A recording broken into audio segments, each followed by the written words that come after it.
There's a lot of like the airport. That's right where I live, so check out. Have you checked out the trucks parked over there? I've driven past it a million times, but we've never been. There's so many restaurants that we go to. Yeah. We're like,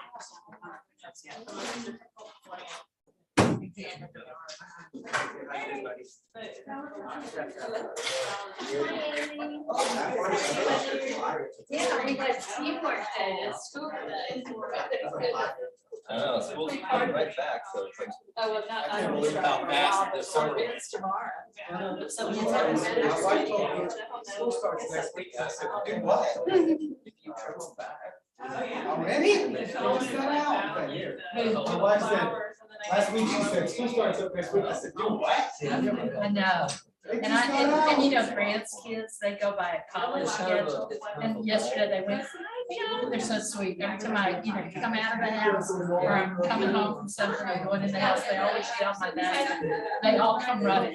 And so they said, I said, yeah. I said, when are you guys going back to school? They said, no, we don't go till the 26th. Just a heads up that it is 5:29, so we should be starting shortly.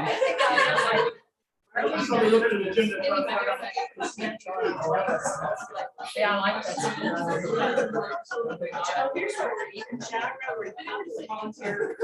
Now, I was told this is very hot. So if you want your mouth on fire. Okay, it's now 5:30. Excuse me, I don't even like those Cheetos that are hot.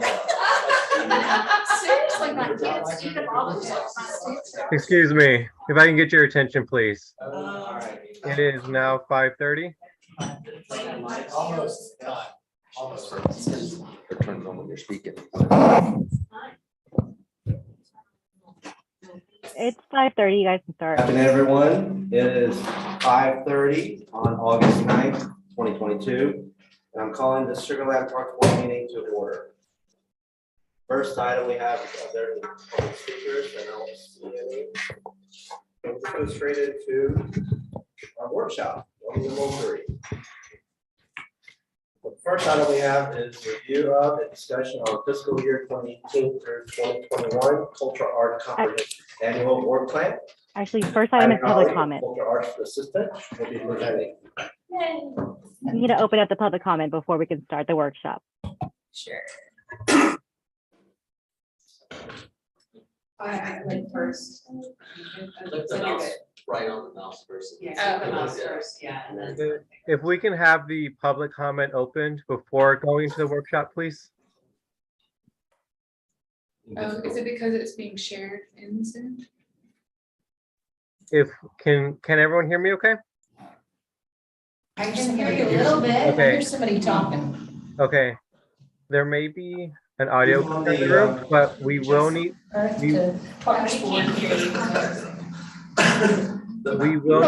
to open. I know, it's like I hear a random voice.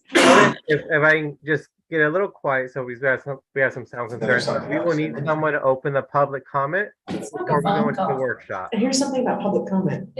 Is this Justin? Yes, this Hey, is. Justin, you're Hey. really quiet.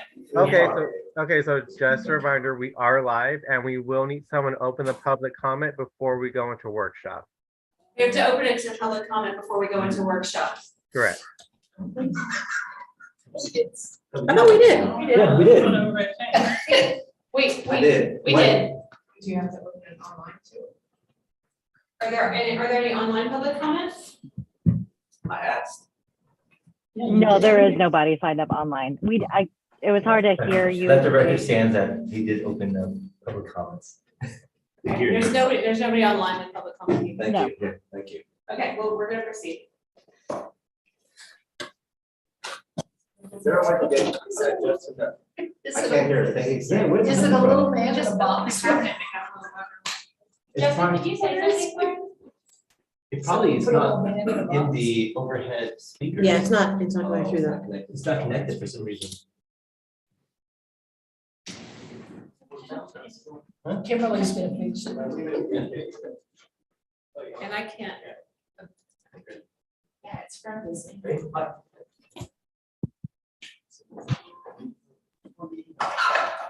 Okay, you can move on to the workshop. Okay, we're having trouble advancing the slides. I've gone ahead and moved the slide for you. I'm gonna go ahead and give you control in the room right now, okay? Okay, thank you. Thank you. Okay. Yeah, sure. Okay, all right. We're on the way. All right, hello, everyone. Okay, if we haven't met, I am Patty Holly. I'm the Cultural Arts Assistant here for the city. And my presentation is to update the board on a couple of project updates for cultural arts, as well as to give a final update for our traffic box project. Okay. So in July 2021, PARCS approved our fiscal year 18 through 21 public art annual work plan. As you know, this combined our remaining funding from 18 through 21 into one combined plan. We've seen some of these projects already come into place, most recently the sculpture bench across the alligator at Lonnie Green Park. Two of the other projects on the original work plan were a $150,000 bridge enhancement with Williams Trace as a proposed location, and then a $30,000 sculpture with a location to be determined. So in March of this year, the city's cultural arts manager, Suzanne Gray, left her position with the city. And during the interim, the division is being supported by me, the cultural arts assistant. Now, the cultural arts assistant position is still part-time. So while that's still the case, we're proposing two projects to fulfill that bridge enhancement project and the sculpture project that require a lower staff threshold and the external approval process. So those two project solutions that we have are an extension to the current mosaic at Brook Street Bridge in place of Williams Trace, and then a sculpture to be placed at Fire Station 3 on Settlers Way Boulevard. I'm going to go through each of these projects in depth. So first starting with the Brook Street Bridge mosaic expansion. So this is natural rhythm created by local artist Katie Antill, installed in June of 2021. And it features depictions of plants and animals that are local to the state of Texas. Now, since this project would be an expansion of artwork rather than a completely new artwork, we've gone to Katie directly to commission her for this project rather than doing an Rfq Rfp process like we traditionally do. Let's see. So we've reached out to Katie and she sent us a rough proposal. So her deadline to send us a full design is the end of this month, but in the meantime, we have this here. So what she's proposing is the new mosaic to be these areas in green that you see. So on the east wall, she proposes expanding the current mosaic on either side by roughly 55 feet, so it extends to the fullest end of the bridge. And then on the west wall, there's currently one little medallion here, and we're going to add two more on either side. And then I'm also coordinating with a local structural engineering firm to guarantee the structural capacities of the bridge before we move forward to make sure that we can accommodate that weight. But the total artwork budget for this project is $70,200. And here's our proposed timeline for that, sorry. So the artist has been contracted as of the beginning of this month, and she has until the end of this month to submit her final design. We've also reached out to the original selection committee for this project to come on board again and give their thoughts on the artist's proposed extension to make sure that this looks like a continuous artwork rather than two things that don't really mix. So with all that in mind, after a final design is approved, it takes the artist 6 weeks to get the tiles in after they're ordered, and then another 4 to 6 months for fabrication, putting our target date as I have spring 2023 up here. The artist contract says May 2023. So that's our first project. And the second is the sculpture to be placed at Fire Station 3 on Settlers Way Boulevard. So since this is an artwork at a city-owned facility rather than a residential or retail area, it reduces the amount of external approvals needed, which takes our current staffing into consideration. And the total budget for this is, like I said, $30,000. And I want to show you a couple of different examples.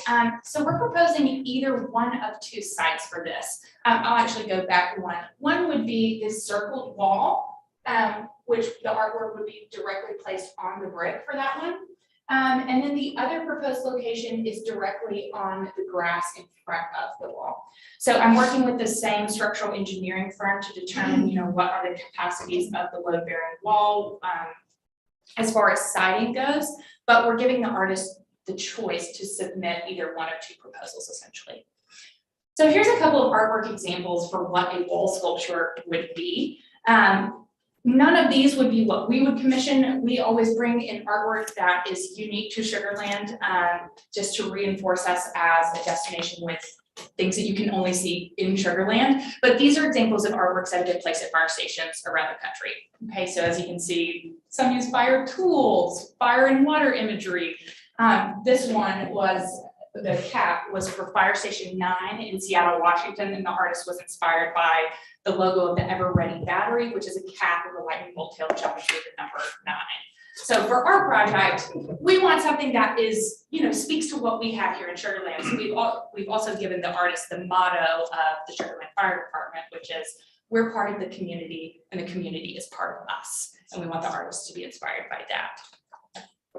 And then the next slide, obviously, more examples of traditional ground sculptures, but we've given the artists the chance to submit for that as well and let the selection committee, kind of decide from there. And as you can see, that one on the right has a chance to be interactive as well. So these are just to open, open your mind of what the possibilities for a fire station artwork could be in Sugar Land.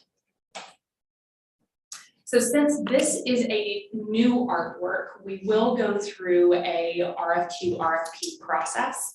The RFQ was posted last week with a deadline of August 29th. So after the final design has been entered, after the RFQ deadline has passed, the selection committee will narrow it down to 2 to 3 artists to advance to the design round, after which they'll meet again to select the final artist and final design. After that, fabrication can begin, which puts us at a target installation date of March 2023. Okay, and then to close out, I wanted to give a brief update as to phase 3 of our traffic box reps. So in spring of this year, our selection committee voted on the final 10 artists and designs for phase 3 of our traffic box reps in partnership with the Sugar Land Cultural Arts Foundation. These were the 10 artists selected, all of whom are local to either the Sugar Land or Houston metro area. And these will be installed later this month, and I want to show you, the designs that we got. We're really excited. So here's the first bed. And I should note that these are not the final proofs. They're, since the installation is currently underway, the final proofs get crafted with each subsequent installation. So if you notice a couple of spacing discrepancies on these, just know that they won't be translated into the final work. Okay, and here's the second of those. Okay, and then for this round, we decided to put these 13 reps in total along a really high traffic area of Sugar Land. So we did Highway 6. These 13 reps will go all the way from Whole Lane up near Cullinan Park to Austin Parkway on the Missouri City side, and they'll join our full collection. Those are represented by the green dots, the ones that are coming in this year, with the red and blue dots representing those that are already a part of our collection, which we hold 40 total after this round. So this will conclude with the racks being installed later this month, followed by an event hosted in partnership with the Sugar Land Cultural Arts Foundation to honor both phase 2 and phase 3 artists. The phase 2 artists from 2019 never got to be honored because of the pandemic, so we want to honor them as well. But that will take place on September 15th, and the PARCS board will be invited, so be on the lookout for that invitation. We'd love to have you. Thank you, and does the board have any questions? Any comments or questions? Excuse me. Kelsey? Still trying my mic on. Okay, Kelsey Johnson, great presentation, excellent. I wondered, about the Williams Trace Bridge project. Is that just on hold, or is this going to be a replacement of that original plan? Ideally, we'd like to move forward with a Williams Trace enhancement in the future, since that was a part of the original plan. It's kind of up in the air right now as far as the timeline for a cultural arts manager to be hired. My position is scheduled to go full-time at the start of this fiscal year, which will, the next fiscal year rather, which will certainly help, but we also want to bring a cultural arts manager on board for projects of that magnitude. This is unfortunately not a one-person job, but we, hopefully envision it to be on the horizon. Wonderful. Yeah, I appreciate the pivot and the innovative kind of approach of thinking about the expansion for the Brook Street Bridge. I'm just mindful of too, like spreading out these different art pieces so people with different thoroughfares that they go through can enjoy the art and culture in the city as well. So absolutely. Thank you. Thank you. Anyone else? I just wanted to say thank you, Patty, for a beautiful presentation. And for many of us, we've been on the board for 8 years. And remember when we visited U of H and saw art in public places, and we didn't have any of this then. So it's so nice to see the placement of beautiful art all around Sugar Land, and thank you for being so conscientious and bringing this to us to keep us updated. Absolutely, and I forgot to say that Hujin and Joan were on our traffic box design committee, so they had a hand in selecting the new so thank you to you. Yeah, absolutely, our pleasure. Anyone else? No, just add on. I like staring at the boxes at the traffic lights. I was like, I look at it and I'm just looking at the bottom, see if it fills up, and I was like, it's lasting pretty well. And then I was pointing with the kids, like, look at that, that's pretty cool, man. Because I was like, you want to draw, submit something, maybe we have more boxes in the future. But then, yeah, expanding the artwork like on the bridges is good because, not that I'm speeding through it, but it's good to kind of look through it and have more cushion to look at more artwork as you go along without speeding. Oh no! Yeah, it's like, no, it's good. Thank you.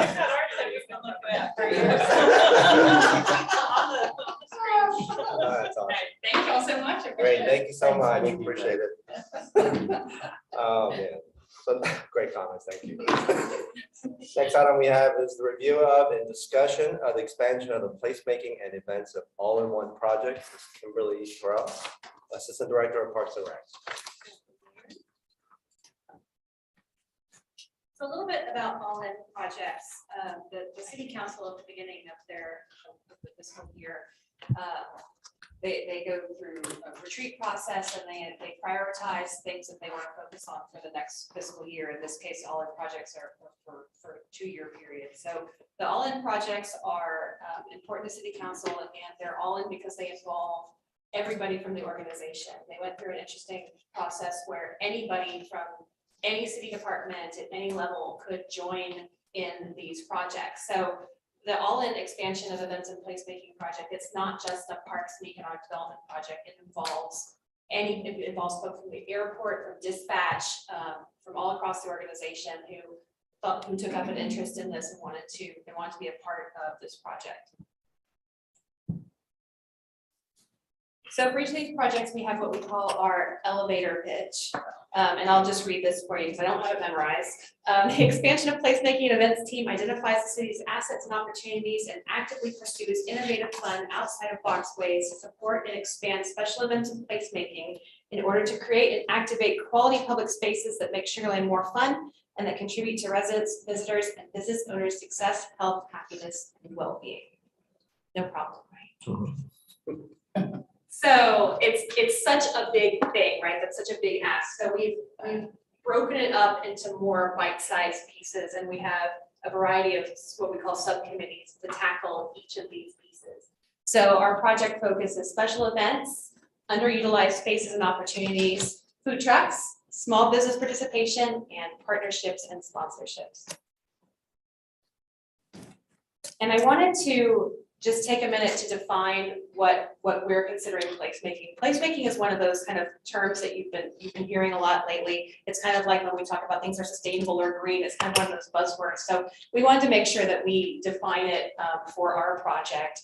And placemaking is something that we feel like we have been doing over the years, but we're gonna, it's defining it, calling it, this thing. So it's a multifaceted approach to planning, design, and management of public spaces. It capitalizes on the community's assets, inspiration, and potential with the intention of creating public spaces that promote people's health, happiness, and well-being. So we're both placemakers, and we call ourselves place keepers as well, because we also maintain those spaces once we have made them. So I'm going to go through each of the subcommittees. I'm going to talk about sort of what our accomplishments are, what we've done so far, kind of our goals, what we consider maybe some of our barriers, and what we want to accomplish. So the special events team, some of their tasks are to inventory events in Sugar Land. So both public and private ones that the city puts on, ones that other entities put on, ones that we maybe review through our event review committee process. We want to identify events that have the potential for growth. And then we want to identify opportunities and ways to activate the Crown Festival Park or other city venues with multi-day events, either they're public or private events. So I'm not going to read out all of these, but I wanted to kind of showcase kind of what our community events are. These are events that our team puts on. You see our 3-person team there, 2 full-time and 1 part-time. People that we have that plan all of these events. So we have many people in the city that help activate the events, that work the events, especially events like July 4th. But these 3 ladies, they're the ones that plan these events. Without these gals, none of these events would happen. So we have our community events. The top ones are ones that we have planned. We have 26 for 2022, and they're listed there. And we also plan what we call celebratory events. So like the artwork that was just mentioned, we do those unveilings and we do ribbon cuttings and opening days. So those are ones that kind of pop up and just kind of happen throughout the year. We try to capture them kind of at the beginning of the year to figure out to best plan them, but sometimes they just pop up, which is fine too, but we assist in those. So other events, what other events do we participate in? The city offers opportunities for events that are permitted through the event review committee. If an event is big enough that it impacts city services, either it has to shut down right away or it impacts traffic. We have a committee, multidisciplinary, multi-departmental committee called the event review committee. So all those events get reviewed through that committee, and that allows the city to plan for, to just actively plan. For example, if we figure out through this event review committee that there are 3 large events happening on one Friday in October, we need to figure out how we're going to address that and how we're going to mobilize that. We also, through that committee, we suggest and we mandate things happen for safety and traffic control and that type of thing. So the event review committee, we meet once a month, and we have opportunity to comment on those. We also have sporting events at parks and other places, and then we have our event rentals that happen at parks, at the festival park, and at the plaza. And so here's just an example of some of the sporting events that we see. Most of these are, these are all over Sugar Memorial Park, Imperial Park, Brazos River Park. So there are things like our softball tournaments, our girls softball tournaments. We were involved with several of our cross-country teams through Fort ISD. We have different tournaments. We have bike rides. We had our Gorba FBNBA regional bike race, that 2-day event that happened earlier this year. So we have disc golf. We have lots of sporting events that happen in the city. We also have privately produced events, and these are ones that go through the ERC review. So these are things that can happen anywhere throughout the city. They can just happen on the street. They can happen at Crown Festival Park. They can happen at Cullinan Park, at Smart Financial Center, at Sugarland Town Square. So things like Party Gras, Taste of Louisiana, Taste of the Caribbean Festival, Puerto Rican and Cuban Festival, and we get new ones every day. I think today we got about 6 of these to review. So this list isn't even current as of today. So the events that come through, they grow and grow. And then we have a lot of nonprofit events. These up here listed are mostly our 5Ks and our runs, but you can see we have a lot of opportunities for those in the city. A lot of these take place at Constellation Field, at Sugarland Town Square, at Sugar Memorial Park, at Brazos River Park. We have a lot of spaces for these. Are y'all taking notes to see which ones you want to participate in? Chasing butterflies. Right. So we have other event producers as well. So we have Constellation Field that of course puts on the Space Cowboys games, but also does Halloween Town and Holiday Lights and some of those big events. Smart Financial Center, of course, does the concerts. They typically have about 100 shows a year. Some of them are really large where we have to have police involvement to manage the traffic there. Sugarland Town Square has about 250 to 300 events annually, and those can be, very small things or they can be very big things. It really runs the gamut. Some of those are paid activities, a lot of those are free family events. And then they have, regular kid and fitness activities. And then the lawn at First Colony Mall, you can see their movie screen up there at the top right. They're running movies on Thursdays right now. There's summer movie nights that go from July through September, and they have other events as well. So some of our progress, we've done our inventory of events in Sugar Land, and we've identified that we don't have a limit on potential events in Sugar Land. We really feel like we have a venue for everything. We've got large venues, we've got small venues, we've got something for everybody. And we do have a growing number of events in the city, both city produced and people bringing in their own events. And we do also have an alternative source for funding for privately produced events that's currently on hold. We have through the HOT Grant Fund program through EcoDev, we've been able to, in the past, fund or support privately produced events through their marketing dollars that are coming to the city. And then we have an established process and policy for privately produced events.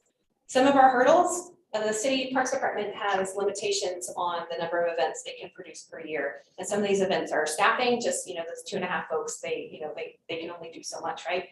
And then some of that is also funding. We requested another staff person, but they weren't approved this fiscal year. We're hoping maybe for another fiscal year.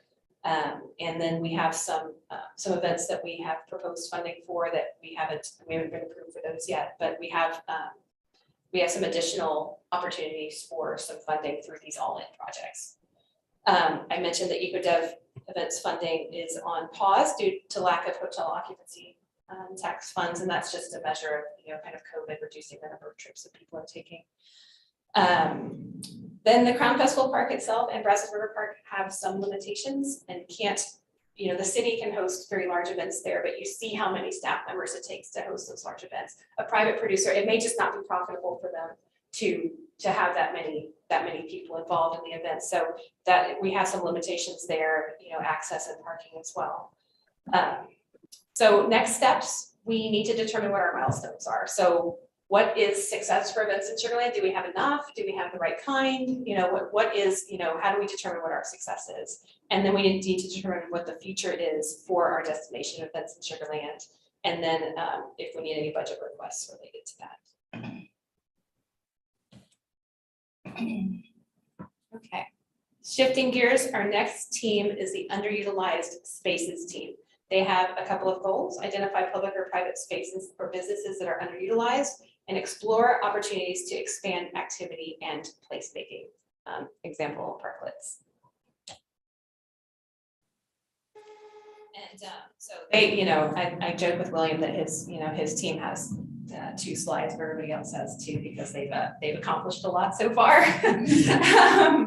But so as far as progress, some of our examples are, just a lot of the things that we're completing in our parks. Anytime we add an element to a park, we consider that another opportunity for placemaking. So examples are, even our bike repair stations, our Eagle Plaza completion, our Go 8 project that's coming up, our pump track contract that's coming up, our shared kayak rentals, our parklets 1 and 2 that have been completed, even our outdoor recreation classes, those create place, expanding our TE harness and our events outdoors, additions of the pavilion and playground at Brazos River Park. There was an article that just went out today on that, so we're excited about that upcoming project. Even our rainbow trout stocking, just giving that opportunity for people to fish creates place, lighting at Memorial Park pavilions. We've got a lot. Soccer goals, Cullinan Park Phase 2 trails projects, landscape improvements, additions of public art, like we just talked about, our crush on murals, etc. We've got some EV charging stations that we're talking about as well. And then the 10-minute walk park score that we talked a lot about, we're up to 80. So we're just kind of keep trying to grow on that.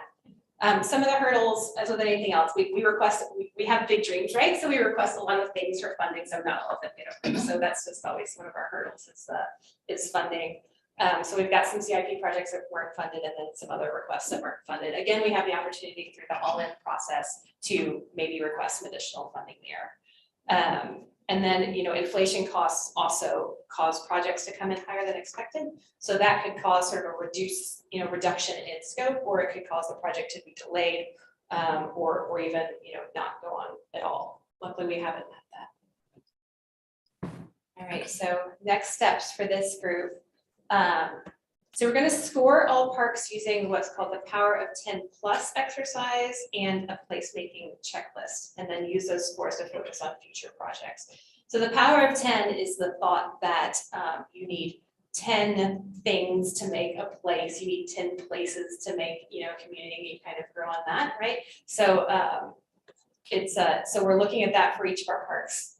If we, you know, sort of seeing how that fits in. And most parks we can identify many more than 10, but it's a good exercise to go through. And then we have the placemaking checklist, and that checklist is more of a kind of a gut feeling when you go in. So I go into a place, do I feel safe? Are there other people here? Can I see the exit? Is it well signed? Kind of some of those general things that kind of, you know, sort of your feeling when you're in a place and how does it make you feel. So we're working with our GIS department. They're creating a little app for us so that we can send folks out in the field and so we can gather that data. So we're excited about that. And we're looking at creating a policy for grants for other placemaking projects. So, you know, we've been doing our pilot projects, which are of the Parklet 1 and 2 that we've been doing and kind of going on there. But, you know, at what point do they go from pilot project to, you know, to an annual project? So we're kind of looking at that and how that happens. It's time to update our parks map. We have so many trails now that aren't in the parks map. So, you know, the trails grew like that with the help of the Fort Bend Mountain Bike Association. So we want to make sure that we're updating the parks map, because the main thing when people come and see the map, they're like, well, are the trails on here? It's like, oh, yeah, the trails are on here. So we're going to hopefully get that fixed. We have some budget requests that were in for placemaking. We have some of the CIP projects coming up are the pickleball courts at City Park. We're going to construct those projects that we talked about, the GoWave, the pump track, and shared kayak kiosks. We're going to continue to request unfunded park additions. We're going to continue progress on the Bond Trail projects, because the trail projects are placemaking also. They help, you know, they provide gathering places and connect place to each other. The Cullen Phase 2 Trails project, the cemetery project development, and the cemetery project that y'all saw last time, that's another all-in project as well. And then also, you know, we're focusing on parks, but we're also focusing on retail space as well. So we're looking at some of the retail spaces on maybe Eldridge or Lake Point, kind of what can those retail spaces add to increase the utilization of space and increase traffic to those. Food trucks team, Joe's team, some of their goals: survey of local food truck vendors to gauge interest and expectations, activating food trucks at city parks, and exploring the potential of a food truck court. So we have been, any of our events, we typically have food trucks. So we've had 15 city events this year with food trucks. Our Yappy Hours and Food Truck Fridays and our upcoming Bikes and Brews, even our events like Memorial Day, our Kite Festival, Red, White, and Boom. So we typically engage with our food trucks already, but we want to see, you know, we want to look at, is there an opportunity for a food court? You know, we're up in the business park on the north side, and we just have, you know, we don't really have much for food in the business park at all. You know, we've got the Live Oak Grill, which we love, but maybe there's some other opportunities. So kind of looking if there are opportunities for that. There's been some locations identified, but you know, we need to move on to those next steps. And then economic development is also working on kind of a food truck program to for the businesses as well. So hopefully combine those efforts. Some of our hurdles are to encourage. So we have food trucks in Sugar Land can get permitted through Sugar Land, and they get what's called a medallion. So as part of that program, those food trucks that are permitted can go to certain spots in city parks for free. They have to let us know, they kind of reserve those spots through the Parks Department. They say, I want to go out to, Oyster Creek Park on this day. And if nobody's there, we say, sure. So, but not a lot of folks have taken us up on that. And we think that that's a great asset for the parks and for the folks visiting the parks as much as it is for the food trucks. So we want to actively encourage those food trucks to utilize the park. So we're working on some surveys and engaging with them and kind of creating cut sheets or some other tool that shows them, well, because we can get the data that says, well, at Oyster Creek Park from this time to this time, there's 5,000 people. We have the data through Placer AI that show us kind of how many people are there, because food trucks, they want the business, so they're not going to go out there unless it's profitable for them. So our job is to kind of show them what opportunities are there for them, so that they can make that business decision. So we're trying to find ways to encourage them to utilize those spots. At Smart Financial Plaza, we have some difficulties with the electrical service. We want to see if we can improve that. And then we have folks that approach us a lot that have, and you've seen them at some of our events. They don't have a food truck, they have a tent, and a lot of vendors start out maybe in a tent before they have a food truck. So how do we also include those tented vendors? They're not on that list. They're not on that food truck list. So it's a little bit of a hurdle for us to get them out there, but they're not automatically permitted. So our next steps, like I said, is to send a survey to the food trucks to kind of determine their interests and kind of figure out what those hurdles are, better educate them on the opportunities, create those cut sheets for each park, determine ways to include the tented vendors, and maybe even through the survey, we might find some things that we need to update in our own food truck policy to make it easier for folks to use it.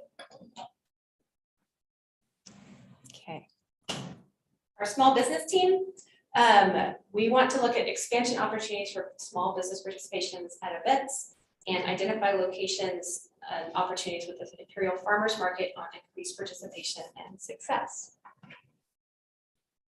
So our farmers market, if you recall, they started out over at Imperial Sugar under that pavilion, and they're doing great. And then there was a change in ownership over there, and they had to move. So we have them. We said, sure, we'll host y'all over at Imperial Park Recreation Center, which they've been there, I guess, for probably over 4 years now, sort of on a temporary basis until they could go back to their spot. But since the move, even though it's just right across the street, they have a little bit of a decreased visibility from the roadway, and they lost a little bit of momentum. And then, with COVID as well, they've kind of shrunk over time. So looking at ways to increase that participation. And one of the things that we talked about is, well, maybe there's another location in Sugar Land that we can move to that maybe we'll reinvigorate it. Because they can't move, the owner of Imperial Sugar isn't ready to have them back over where they were. So we need to look at another location. So one of the locations that we've looked at, we threw out a whole bunch of stuff, kind of had some ideas, and they like the idea of the Smart Financial Center over there in the plaza. So we've been working with Smart Financial Center. They're on board with it, but the farmers market needs to talk with their vendors to make sure that it's something that they want to do. So we're waiting to hear back. So that's on pause right now, but waiting to hear back on that. We're also always curating a list of handmade businesses. We have a couple of events through the year that we get local businesses, local artists and makers to come in and sell their wares at our festival. And we also invite themed vendors to our different events. So for Yak the Hour, we invite dog themed vendors. For Bison Breweries, we invite bike themed vendors. So just curating those lists of vendors for those events. So our hurdles are just finding and engaging with new vendors. If somebody opens a new handmade business, we don't often just know about it. So often looking on Etsy and doing searches and kind of reaching out to folks to have them contact us to maybe become a vendor. And then promoting the farmers market as well. That's one of our hurdles. Is we do that. It's Farmers Market Week, by the way. We do that a little bit through our Facebook and through the city's tourism Facebook as well. But coming up with a sort of a solid plan and effort to do that. So next steps to continue to curate those lists of vendors and invite them, and create the agreement between the farmers market and the city if the relocation is agreed upon at the market.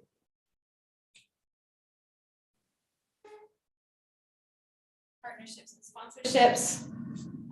That team is going to research and identify various external partners for opportunities, explore potential sponsors or partners for events, and explore potential sponsor for partners for placemaking projects. So we rely a lot on our sponsors to activate our events and to also help us fund our events. We have over 40,000 this year secured in sponsorships for city produced events since January the 1st, and our team is always working on more. We've also engaged with other departments such as E&S and Animal Services to host outreach booths at our events. We like to always extend the opportunity for other departments to come and host, like the mobility study had a booth. Like we feel like we engage a lot with our citizens. So we always want to invite our other city departments to us, to work with us and engage as well. We also held sponsor kickoff and sponsor appreciation events. So we invite our sponsors to come and celebrate with us, where we don't ask them for money. We just, we just want to tell them thank you. So we have a couple of events throughout the year that we invite them to. So some of our hurdles is that we don't always know if there are new businesses opening up. We don't, and if we don't have any contacts or leads, we've got to cold call them, and sometimes that's not as effective. And it ends up being time consuming, where if we had a lead, it may be a more efficient way of getting sponsorships.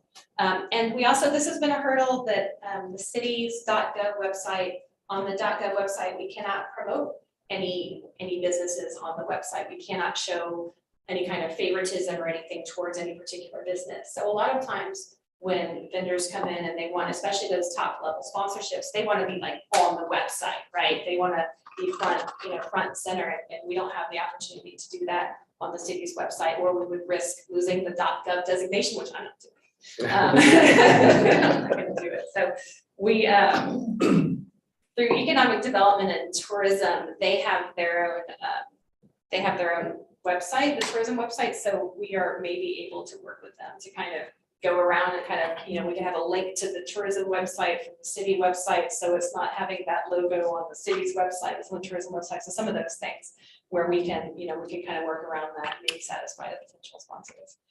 But we are working on a sponsorship vision plan that really showcases each of our events and talks about, again, the benefit of that sponsor being there. Like the food trucks, they're there for a business purpose, right? So we want to showcase, how many people come to the event, what are the demographics, the type of people, and kind of really showcase what our website traffic, so those are the things related to the event that would be something that of importance to the vendor. And then also define the success of a sponsorship program is 40K. How do we determine what success is for that program?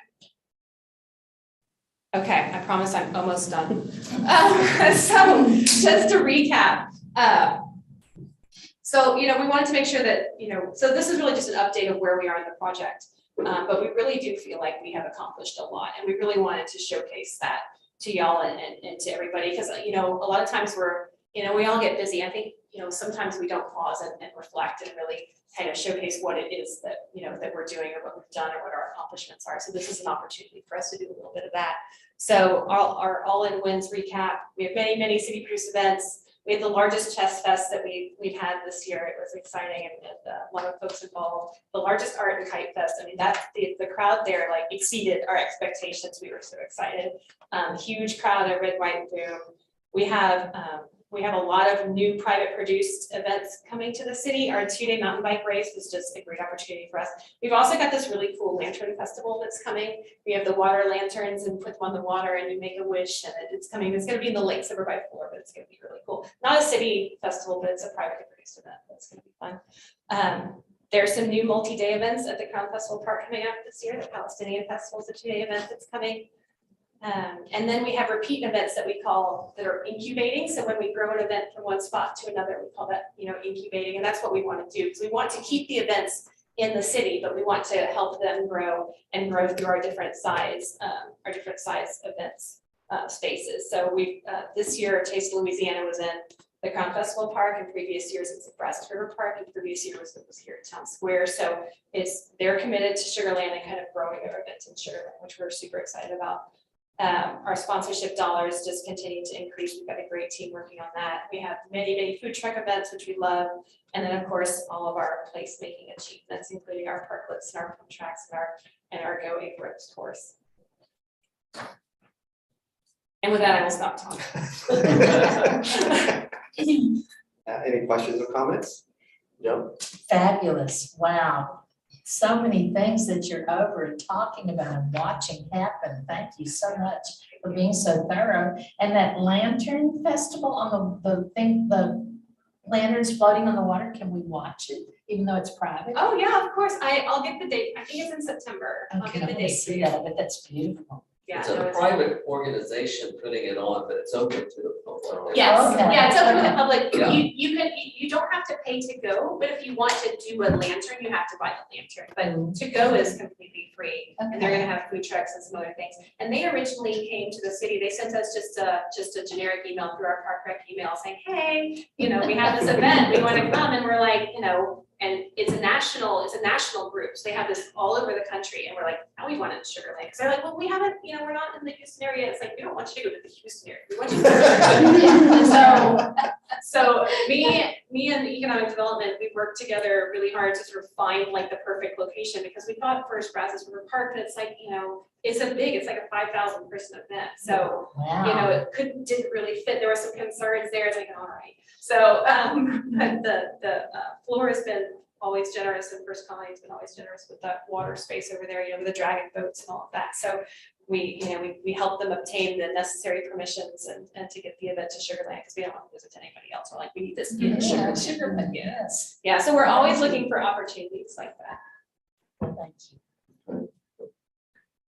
Kelsey Johnson, I was wondering for the placemaking checklist app that you mentioned, and you're going to deploy people out to the parks and rate the experience, et cetera. Is that something you need the Parks Board help with? Like, is it for anybody, or is it just for staff? Or so we didn't think anybody else would want to do it except for staff. I can assign it to staff. I can assign it to staff and kind of make them do it. But if you would like to volunteer, I'd be happy to share. I think it'd be fun. Yeah, I mean, I can send out an invitation to the Parks Board. There's an app that you've got to download, but we're going to have a training session anyway, so I'm happy to involve you. That'd be great. Anyone else? Helen? Yeah, I just want to agree. This is a great presentation. It's amazing all that you guys, how much effort you put in, how much thoughtfulness you put into all of it. One idea I was wondering is, would you be able to put like at least that city produced events list on the website somewhere? Can you do that? I think that would just be, I'd like to see like what other events are going on that I may have missed or plan for in the future. We should on our events page have everything that we have Okay. on our events page. We can't put the privately produced ones, but we can put the ones on Visit Sugarland though. So on Visit Sugarland's website, you can go and see like everything that's happening in the city. But on the city page, we can only put the city. Okay, great. Anyone else? Oh, I was gonna say something on the farmer's market, relocation, all that stuff, even with food trucks. And I know you have several brains and heads thinking about possible location, moving to Smart Financial. I always find it really convenient whenever you go to like a grocery store or someplace that's pretty busy, and then you walk out, oh gosh, there's an event here. So you start meandering around and kind of stumble upon something you don't want to buy. But you start collecting anyway, like more candles, right? Why not? Let's get more candles. Let's get more. We don't eat meat, but let's go ahead and buy some meat. It's one of those things. But I'm serious. Like if you go to like grocery stores and like that, I'm sure you approach like different areas where it's like already traffic. Because you said like when you move to another location, like in the rec center area, it's just away from like the heavy traffic roads and less, I guess, visibility and stuff. So if you put it into areas, but it's kind of weird because you can't really throw into like Whole Foods, or you throw right in the middle of what you call it, like First Colony Mall, that little walk, close everything down right there and take it over the green. I'm sure it's like would be busy. Or I'm already certain that you talked about going in front of City Hall right here too, but it really depends. I didn't know what you guys thought of, but it's something that I always find very successful. You stumble upon there, you just bring more traffic and just buy stuff and generate more activity. Yeah, and it's the Fort Bend Chamber are the ones that run the market. So, they obviously work a lot with the existing businesses. And we did look at, we did explore Town Square, and, you know, they've done some research as well and find that, you know, the folks that come to town square aren't the ones that are maybe gonna buy and purchase from the market. And Maybe also, not. and also it ties up,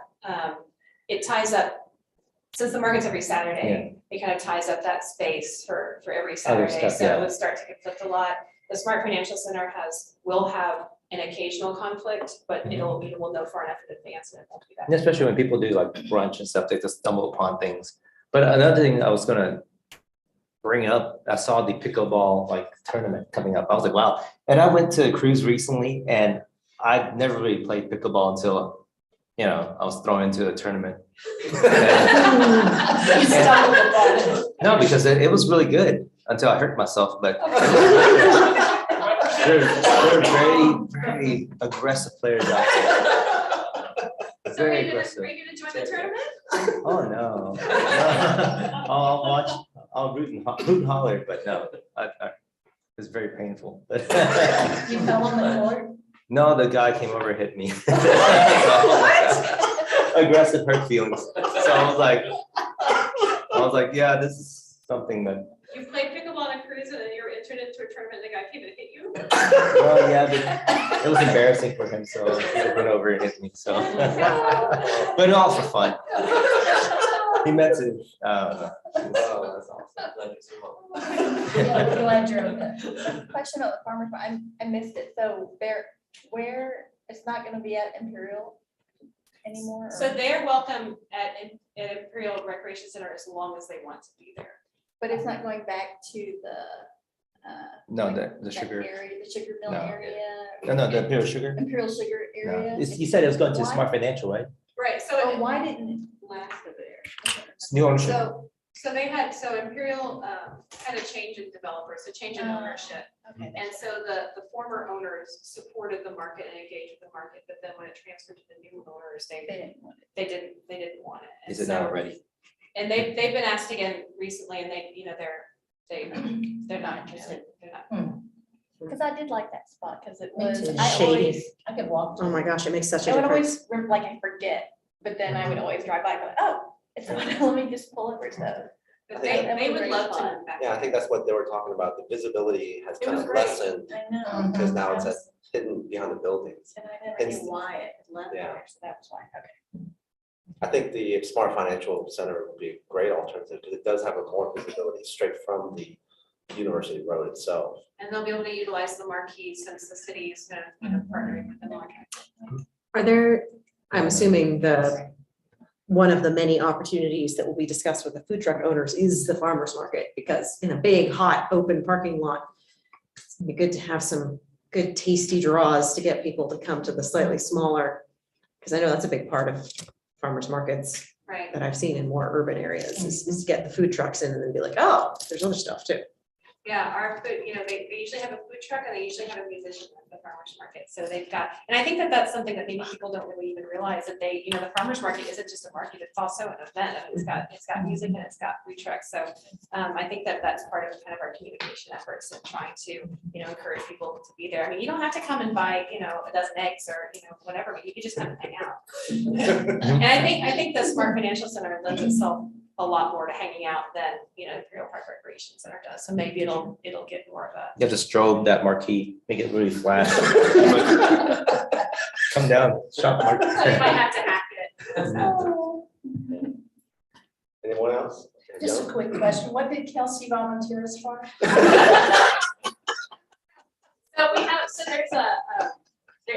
It's an app that, so all of our parks, we want to kind of get, sort of understand what the vibe is, how you feel when you're there. To sort of, make sure that we are creating a sense of place. And if looking at if there's any opportunities there. So there's it's gonna have a little checklist, how, can you see the entrances? Are there people there? So all of our parks, not just our community and regional parks, our neighborhood level parks as well. I would love to do that. I Yeah. mean, I go to a lot of the parks already. Yeah, and I think that we all kind of live a little spread out within Sugarland, so we're familiar with different areas. Right. Yeah, I see no, brush all the time, orange brush.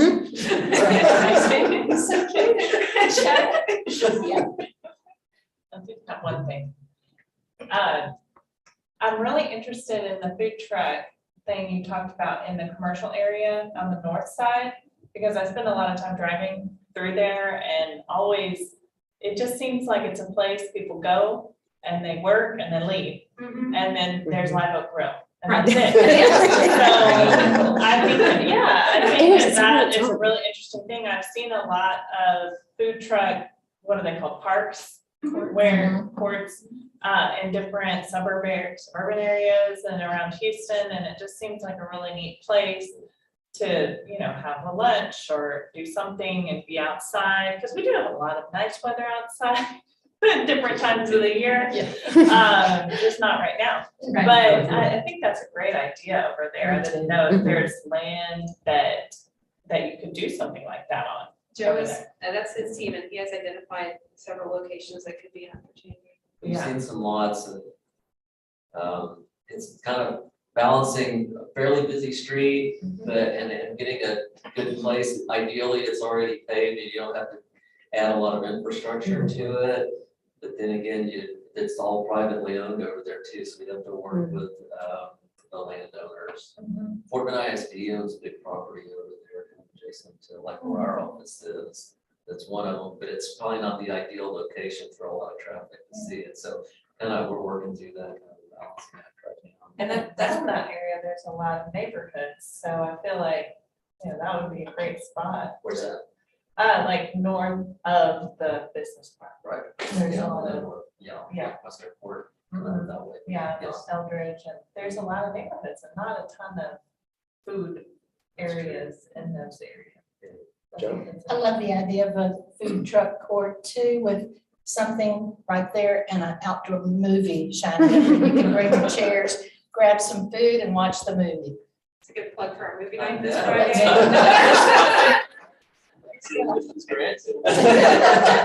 Make that happen. Let's do it. Great presentation and great conversation mostly. I think that brings up a lot of points to add. I mean, everyone said, I love it. It's great, the interactions that we have. So appreciate the presentation. Thank you very much, Kimberly. Thank you. All right, next item we have is the director's report, Mr. Joe Cheshire, Director of Parks and Rec. Mine covers a lot of the events that Kimberly already went over, so this Sorry. should go pretty quick. Let's see. Ditto. First, before I kind of get into some of the other activities that have been going on, just wanted to celebrate one of our longtime employees, Sandy Kenmish. She's our coordinator at our senior center. She's a fixture there. The seniors love her. She's like part of their family, and so she just turned 15 years, so we wanted to celebrate her and let everybody know about it. And I don't have a slide for it, but one of our other employees is very talented. Y'all know is Trisha. So she did. If you follow the city's Facebook page, The commercials. she did like a WaterWise kind of video for our communications department. She was in a sunflower like outfit, and it's informative and it's humorous, and she does a really good job. And it's still on the city's. It's not on our parks page, I don't believe, but it's on the city's Facebook page, and so it's still on there. So you might have to scroll down a little ways because I think she did it a couple of weeks ago. But it's entertaining. It's worth going and looking at. And so we've got very, very talented employees in the department here. Two projects that have gone on in our maintenance division that are really, they don't seem like really, really impactful projects, maybe to the average passerby. But on the left, we redid the doors and the windows at the Clyde Nancy Jacks Community Center there in First Colony Park. It's right on Austin Parkway. It's very visible right across from First Colony Middle School. And it's had these wooden doors in there, which were really nice until, wooden doors just in the sun and the elements and everything just deteriorate over time. So William took on a project to put some storefront windows in and some more commercial type doors. The doors match up very much with what the wood doors were there, and they're metal, they're much more durable. It looks really nice. It really kind of modernized the look of the exterior of the buildings. That was a really good project and just completed recently. And we call that under our rehab project. So try to keep our facilities fresh and not getting kind of outdated or dilapidated. So we try to keep things up and fresh. And on the right, these are two of our maintenance staff, Luis on the left and Jason on the right. This is the pergola. That's a Thomas James Park. It's wood. It was starting to deteriorate right at the base. Wood will tend to kind of rot at the base where it stays wet. So they're putting some concrete encasing the post in concrete, which will lengthen the lifespan of it considerably. It's already been there almost probably close to 20 years. This will probably give it another 20 years of life. So because all the wood's fine up above, like just right up above grade there. So they're working on that project and finishing up, and that'll prolong the life of that facility. And then this should look familiar to you. We've presented this probably, I don't know, close to a year ago now, maybe, but we finished the design of it. We worked with White Oak Studios, a landscape architecture firm in Houston, finished up the design, put it out to bid. The bids came in pretty good. So we awarded this just at City Council just last week. The pre-bid meeting was, or pre-construction meeting rather, was this week, and they're planning to break ground probably the end of August or early September. It's a contractor we haven't worked with before, but all of our interactions with them have been really positive so far. So we're confident it should end up being a good project. And then kind of throughout the summer, we've continued to have a lot of events and activities going on. A couple of weeks ago, we did the Summer Bash at the Imperial Park Recreation Center. We had about, I think it was about 500 people that came. Got a lot of our members at the rec center came and enjoyed stuff for kids to play on a Saturday evening. And so that was, and we had food trucks at that event too. So, you know, it's a good time to get people out. It was more indoors, so it was something, it was indoor and outdoor, but you know, with the heat and the weather the way it's been, it's nice to get people indoors to do things. Nice that we have the facility to be able to do that. And then last Saturday, our skate jam, which is gosh, we've been doing this for many years now. It's at the skate park, invite the kids in, has pizza, some prizes and things, some competitions on the skateboard. So that was just last weekend, and pretty well attended, about 100 attendees on that. And then this was pretty interesting activity. It's a putt-putt golf course that was set up in the senior center. So it's like a playable putt-putt golf. So we had the seniors come in and sign up for a golf tournament, putt-putt golf tournament in the senior center. So they do some really creative things over at our senior center.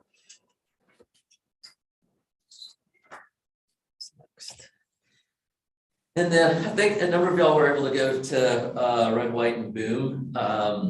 It was, I think at around 20,000 people was the attendance this year. Because of the burn ban or the near burn ban, the semi-burn ban, and the kind of ill-defined burn ban in Fort Bend County, we weren't exactly sure if we were going to be able to pull off doing fireworks.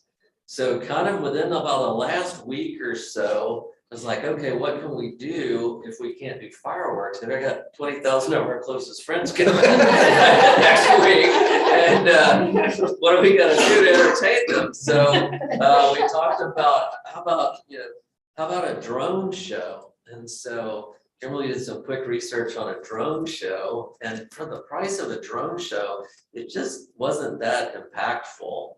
And so so the idea of lasers came up, and she was like, let me do some research on lasers, and found a company. Well, is this the same company that the Telfair one, or is this a different company? Yeah, okay, so Telfair a couple of years ago did, just as a part of their HOA, did a laser light show, and it was pretty good, pretty successful. So Kimberly reached out to Telfair and then reached out to this company and was able to get them under contract. And they came from Florida, right? So they came all the way from Florida right before 4th of July, set up, did the laser show. And we were able to do the fireworks, so it was really cool to be able to do fireworks and lasers going off at the same time. So it turned out really to be a successful thing. And we're hoping we can continue to do lasers as along with fireworks in the future. So we upped our game and it's cool to keep it going. And so, you know, it was really hot that day, but as the sun went down and cooled off, it got nicer. And I think it was turned out to be a really good evening. And then in July, we did a nudie night. This was in Kanto. Am I saying that right? Okay. Disney movie. Kids were, okay. It was quite a musical. And so we had a pretty good turnout there too. This had food trucks again and a good activity for kids. We had a vendor that provided popcorn that we were able to give out for free to the attendees at the event. And so we probably had, I don't know, we had probably 700-800 people through. It's very comfortable. Oyster Creek, the shade has gotten really good there around the pavilion area. And we had big screens that and really good sound and really clear screens. So it was really nicely done.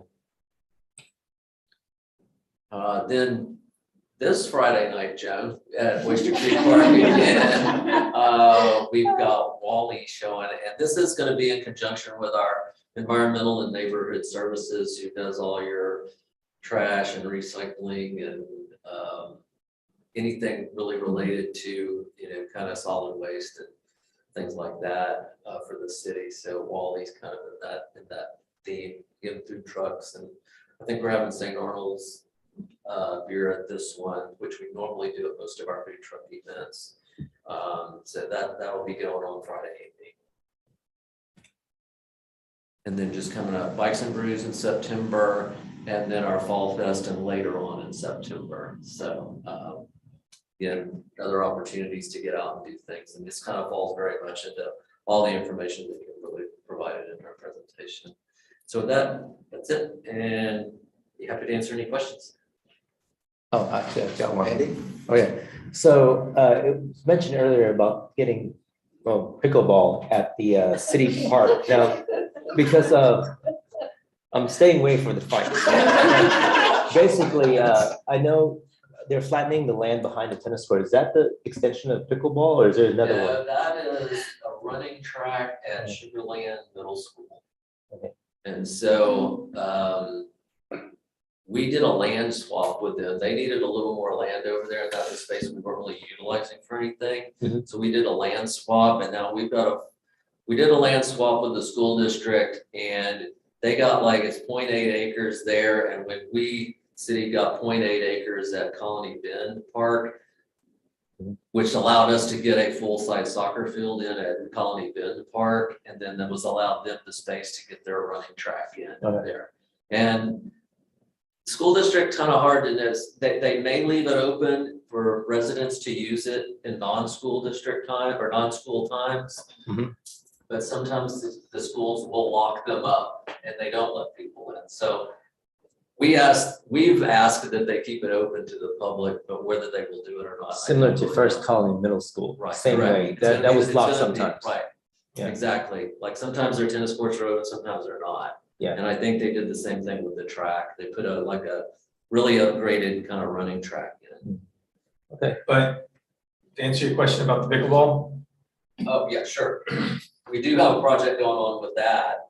And it's part of, we're gonna relocate the skate park that's there at the pavilion out to Crown Festival site next to the pump track. pending funding. Pending funding for, yeah, Okay. we've got funding in the pipeline, but it's until it's, you know, in our account. You're talking about for pickleball or For pickleball, it's gonna go into where the pavilion was, where the skate park's coming Yeah. out. No. So it'll be covered and lighted, and these will be some of the only covered and lighted. Is it shared pickleball and tennis? No, these will be specific for. Just pickleball. No, it's not I big want enough more for tennis tennis. court. No, I want more tennis. It's not quite big enough for tennis courts. Yeah. Yeah, so this should lessen the amount of Yes. pickleball playing going on that's Yes. at the existing. Yeah, tennis so no courts more that we fights have. there. Remember that we had a fight there one time? You remember that? Yeah, we think, No, 'cause my- we my- think, You started the fight No, my coach, my kids' coach would be there and they seen that and you mentioned it one time. And that's why I was like, oh, wow, these pickleball people are very. We like, do dang. think the pickleballers will definitely go for the covered Yeah. 3 pickleball courts, so it's pretty substantial. Yeah. And the basketball court that's there now was basketball, now it's skate park, now it will be pickleball pending funding. 3 courts, so that's quite a bit of covered courts, and I think that's gonna lessen the pickleball players at tennis, at the existing 4-court tennis court. There is one more court we have at Slockett Park that's not very used at all. Slockett Park, Ron Slockett Park has one tennis court. What's it called? Ron Slockett Park. Where was that one? So when you go up, Eldridge, and Eldridge Park is to the left, if you turn right and go into that neighborhood, to the very end until it dead ends right to that park. In Barrington Place. Barrington Place. And it's got one, it's not lit. There's no lighting. It's so not you have to lit. play at night. It's not lit, and the 4 courts at City Park, of course, is lit very well. And there's no restroom. Is that near the middle school? Yes, behind the middle school. Elementary school? Yeah. Barrington Place is. And so the skate park will get moved to, pending funding to the Crown Festival site, pump track area. The pump track is funded, y'all. It's in design right now. I'm working really hard to try to get it finished design and get it built, probably hopefully by end of November, December. And that's really exciting, and that is funded. And this would be like phase 2 to bring skate park over there and then turn the skate park into a 3 pickleball court. Oh, thank you. Go, John. You have red, white, and boom already budgeted. How at the last minute are you able to hire somebody else in contract? Is there like a slush fund for additional? It's not a slush fund.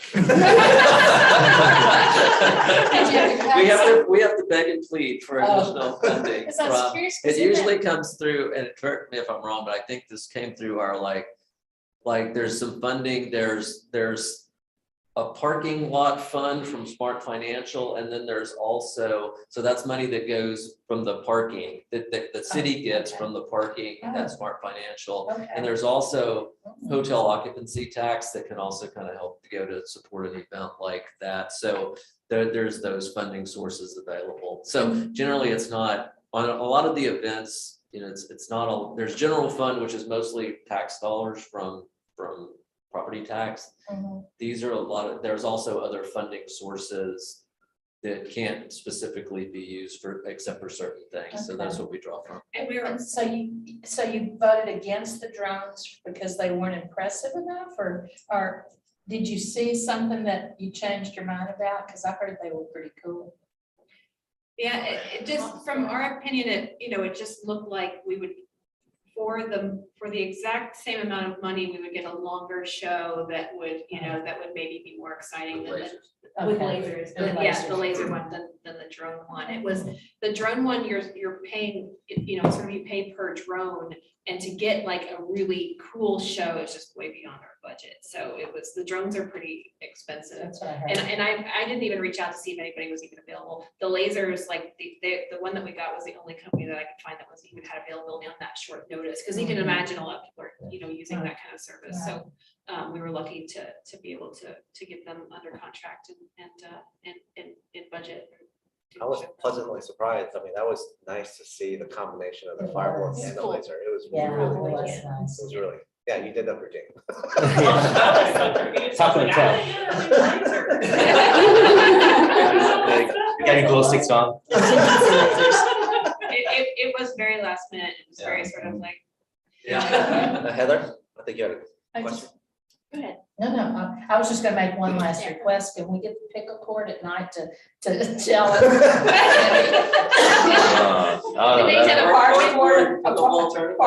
you need an ambulance. Probably off the court. I just had a question about the Go 8 facility. What is the update on that? When is that happening? They're working on the design right now. I'm working with them. We owe them topographical data, and we have a drone through our IT department that'll fly it and get topographic data from the drone, and then they have to, from that data that they get, from the drone, they have to convert it somehow into the actual mapping or GIS system. And then we send that over to them. But in the meantime, they're also designing their, like the cabin sales office area. And I think in talking with them, I think they're struggling like everybody with the inflation right now. So like what they put together for their, you know, for all their budgeting and everything for their facility, they're probably going through some of the same struggles that we're going through with our projects. It's just the cost of everything is gone up so much, especially the last 6 months. Quite a bit. And it's shocking how the prices are going. So I think they're trying to work through some of those challenges. They haven't told me that, but that's what I'm kind of. For example, Cullinan Project Phase 2 is a little bit delayed, not, I wouldn't say a whole lot delayed, but just a little bit delayed because it came in significantly higher than expected, significantly for the trails and parking at Cullinan Park Phase 2, which Fulman works on a lot on that project. So do I and Joe. And we went out to bid about the same time as this Brazos River project, and Brazos River project came in over bid, and we kind of had to go to the drawing board a little bit and try to figure out how we were going to get that one funded, and we were able to figure it out.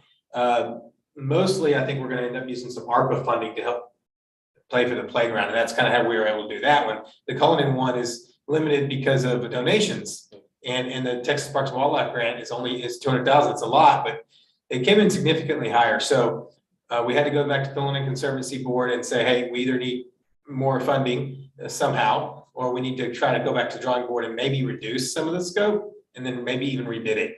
Because even after the alternates pulled out, we still weren't quite there. That happens, yeah. Working on it. That happens. After And the alternates. it's not anybody's fault. It's really, from what we can best tell in talking to engineering, it's just the cost of services, labor, concrete, and this is a lot of concrete, has just gone way up. Yes. Way. But they were slated to be done back in November 2023, right? That's the initial to be done, to be operating back then, right? Zoe mentioned it one Yeah, time. we're trying to get them done end of this calendar year or first of 23.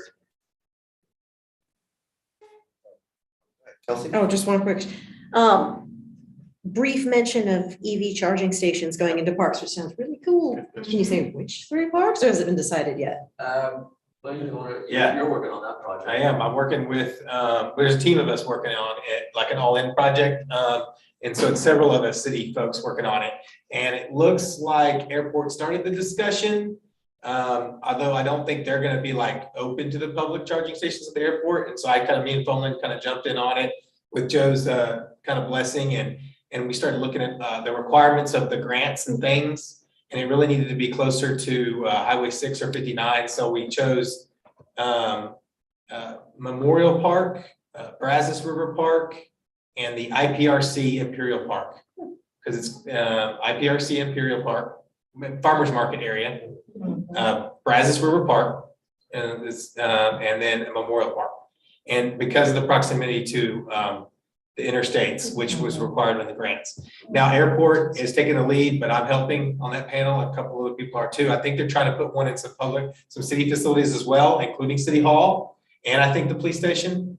And then the panel is going out to bids. We're doing like an RFI, request for, I guess, quotations, but I think we're mostly requesting for, I'm drawing a blank here. We're requesting for information, but I think we're qualifications. Thank you. RFQ is going out. It's already gone out. And then, so we're having like a pre-bid meeting on that really soon. And we're basically trying to see what company can give us the most bang for their buck. So like, what do you have to offer? What can you bring to Sugar Land? And like, what kind of benefits can you give us? Because it's our property. Yeah. And then, so that'll be interesting to see, get the RFQs back and kind of evaluate the RFQs. But the idea is to get them in 3-ish, and this is like a pilot program. So if this works well, we try to expand it to more parks. That's awesome. Now, is this question, is this a Volta free charging or paid to charge? The RFQ, we're asking them to tell us what they can best offer us. Yeah. And the best I can tell, helping write the RFQ, we're kind of, we're asking them to tell us what their plan is. Ultimately, the best I can tell from talking to the airport lead is we're asking them what they want, what they're gonna do. And it sounds to me like most EV charger companies kind of do free at first to get people using it and get them to start using it, and then it starts to pay. My guess is it will probably end up being paid because they need to make money to have it there, and then we need to get some income I'm back just wondering too. about the, like say First Colony malls and stuff, they have all those free places to charge, even the movie theaters and stuff, they have the Volta, that's the company, that provider, I guess operator that does that. So I'm not sure what entails that, but either way, I was gonna tell you that, how do we reinforce people from not parking there and blocking the way, just because, hey, Princess parking or something. That's something we asked in the RFQ, kind of how do you enforce, what does your charger look like? Where do you get power from? Who pays for the power? What is y'all's standard practices for charging or not charging? So Volta may eventually end up being charging, but ultimately they're gonna have to make money somehow, and we don't really want to pay a bunch of money to have free charging stations. So we're trying to, but we'll look at all submittals, and I'll learn a lot more when we read the submittals, but we're trying to also get value too out of it, but offer charging in the parks. Because say people just abusing the parking because of, kind of overstaying. They park there, even though they have EVs, they park there just to park there, and they're not charging, and people are like, ice them or internal combustion engine. Oh, icing? They call it ice, I think. No, I've been iced so many times because I was trying to park there, and then a truck will like diagonal parking 2 spaces. Like what? We asked how they're gonna handle the ice. We would probably need to look internally at how we're gonna handle the ice. And that's probably one of the things that we're gonna have to look at as we evaluate and move forward to plan forward. Because we don't have a lot of EV charging stations, so it's kind of new to us too. Can you educate me with ice again? I think it's like internal combustion engine, where they say iced, meaning there's an internal combustion engine parked in our space, and they call it ice. A non-electric vehicle taking the space. A non-electric vehicle taking the space. So they'll just park there because it's convenient to park there. In my parks, they're not really front and center, so I'm hoping they won't park there when they're not supposed to. They're not front and center in my parks. But some people like to be away, so they don't want to be parked next by another car to ding. So sometimes they park there to keep their cars safe. And I believe all locations that people have proposed, it's 3 or more spots. So we're not gonna just do one spot and say, that's it. I think I proposed 3 or 4 at all my locations. So we're trying to give more availabilities. Exciting. I feel like I just entered the twilight zone with the Jetsons. It is, y'all, but I'll tell you, it loses a lot of amps. So you have to have it in a park that you can't just put it at a neighborhood park and say, oh, it's fine. Well, our park electrical is not that much. So you really have to do a drop, and that costs a lot of money to do a center point drop. Is that like 50 amps, 60 amps? It's at least 50 amps per charging station. Because it's a charge that you want done sooner than later, right? And then it has to convert to DC, and anyways, it's a lot of amps. And so a lot of our parks just don't even have but 20 or 30 amps and none to spare. You see all the lights are so we had to really look at it and say, okay, so we're really having to look at it. And the fast chargers are like 80, 100 amps and fast charging DC, but I hear that wears on your battery. So I don't think we're looking at that one. The superchargers, no. But we want to look at chargers that, I don't think we're looking at the fast chargers yet, because I don't think we have the amps. Sorry to take your. All right, any last comments or questions? No? If I may also compliment to y'all on Cullinan Park. So I dragged my running group out there and I got some great feedback. They appreciated the land on how it's set up. And of course, I was just thrilled to hear all the positive feedback. So thank you for that. I saw your pictures that you posted. Oh, you did? Yeah. Oh, that was that. I didn't post it, but. Yeah, he's not on social media. I saw you in the pictures. Oh, okay. But it was, we had, I don't know how many we had, at least 30, 40 people go run in the whole area. So anywhere from 3 to 6 miles we ran and everyone kind of did their own thing. and found their way and came back. You counted it. Thanks. I'll pass that along to Fomlin and Luis and Jorge, who's spent countless hours out there to make it look good. Yeah, and every time I go out there, that bridge section, that is more inviting. I actually did the entire route, going all circling around. So Nice. It was really good. Cool. It was very, very good. Yeah, good for you. It's fun that when we build a bridge or a project or keep a restroom clean, to hear that it's being used in the right way and that people are enjoying it. It just makes us want to do our job even better. Yeah. So thanks, and I'll pass it along. Okay, thank you. Joe, thank you very much. I appreciate your report. Thanks.